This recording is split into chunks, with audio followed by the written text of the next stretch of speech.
Hi, welcome to the first episode in a series on practical project management.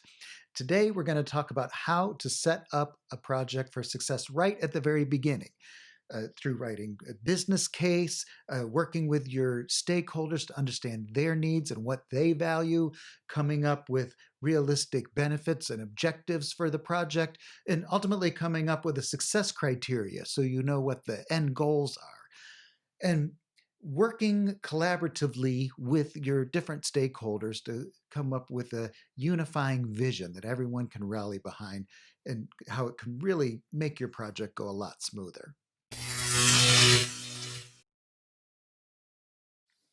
So let's start with a basic understanding of a project.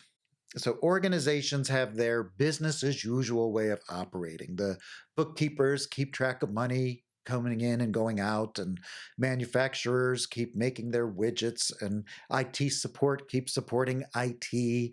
The marketing and sales department, they're promoting the existing products that the company has on the market.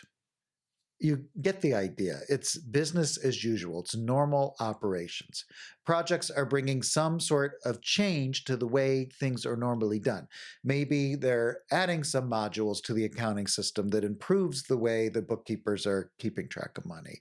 Or they're designing a new widget that the manufacturers will then be mass producing. Or maybe they're improving the equipment the manufacturers are using so they can produce more things faster. That is the project. It's the temporary effort we make to drive some sort of change. And usually, when the project ends, its products, deliverables, or results are taken over by operations. Their ownership is transitioned to operations. So the bookkeepers are now trained and they're starting to use the new system. The manufacturers start manufacturing the new widgets. There is clearly a strong relationship between the project and operations. But to start out, I just wanted to clarify that they are two different things. Now, the main thing I want to talk about today is setting up the project for success from the very beginning. Now, this includes clarifying a project vision and the reason for the project, defining measurable objectives, understanding the value the project is bringing not only to the organization as a whole, but to individual stakeholder groups. And ultimately, you want to develop an agreed upon success criteria.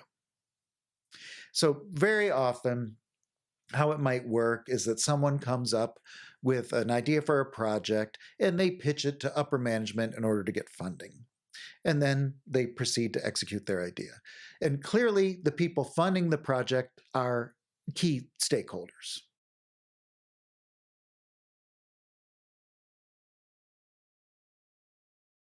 So, regarding these key stakeholders, you want to understand what type of business value is important to them.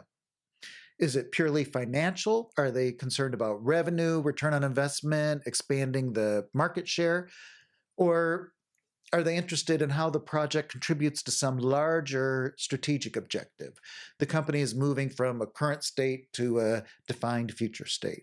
Maybe the company has a goal to go completely paperless or reduce its overall carbon footprint within a certain period of time. How is this project contributing to that overarching goal? Or maybe there is a change in regulations and the project will bring the organization into compliance with the new laws. I could go on with other examples, but you get the idea. Funding for a project will likely not be improved unless the clear value, as interpreted by the people who are paying for the project, is convincingly and persuasively communicated. And this is often done through a business case. So think of it as the project proposal to upper management or potential funders to help them make the decision of whether or not to move forward with the overall project idea.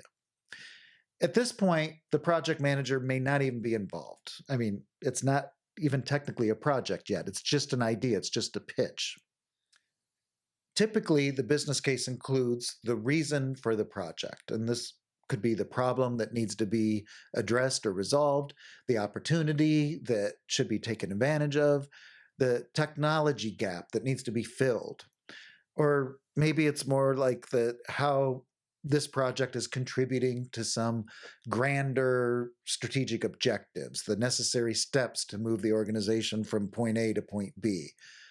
It also typically includes the options considered addressing that reason, including the recommended, the favored option, the benefits and the goals expected from the project, and then, of course, some idea of cost and time and return on investment. We've established the main audience here. It's clearly the people funding the project, but only to consider them would be pretty short sighted. I've seen many organizations fall into this us versus them mentality trap.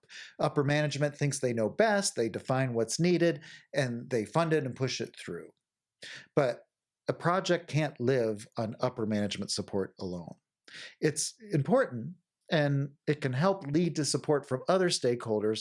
But for a project to be successful, you're probably going to need support from the people doing the work, the people that will be using the product or affected by the project.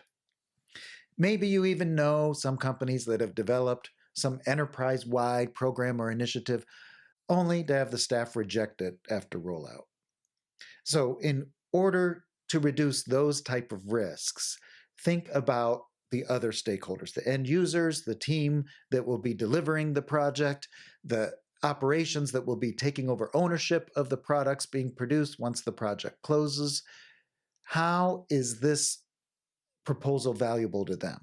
And what is their initial resistance, if there is resistance? And even as early on as the business case, start developing a solution that's attractive not only to upper management and those project funders or potential project funders, but also provides value to the other stakeholders involved. This might just be the start of a conversation at this early stage, but it's an important conversation to have.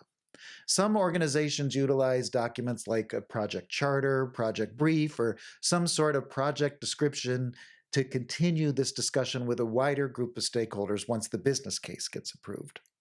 And it's somewhere in these early conversations with these key stakeholders that I like to pose the question, what does success look like for this project? I'm ultimately looking for consensus on things like the reason for the project at all, the expected benefits and objectives, the constraints like time and cost limitations, and what return on investment needs to continue to happen in order for the project to remain worthwhile. And having key stakeholders agree on success criteria, it's going to promote support throughout the entire project because people tend to be more motivated and committed to project success if they have some ownership, some buy-in in it. If they get some value from the project and if they can contribute to defining even what the project is. And also, we're starting to compile the parameters of the project. The project manager now is starting to get a clearer idea of the goals that are in sight and can start to work backwards to figure out a realistic plan in order to achieve those goals. Without this, they're steering the ship with an unclear destination. And at this early stage, it might not be possible to have every detail figured out. Often things like scope and requirements and time and cost estimates, and sometimes even the benefits and the goals themselves are just high level at this early point, but then further defined as the project proceeds. And as a project manager, I always try and adopt the attitude that this isn't my project, it's our project. I know it's a little corny, but it actually helps me. The project manager's job is to lead these various stakeholder groups to develop an agreed upon vision, define success criteria, and keep them engaged, motivated, and inspired to see the project through to the successful end.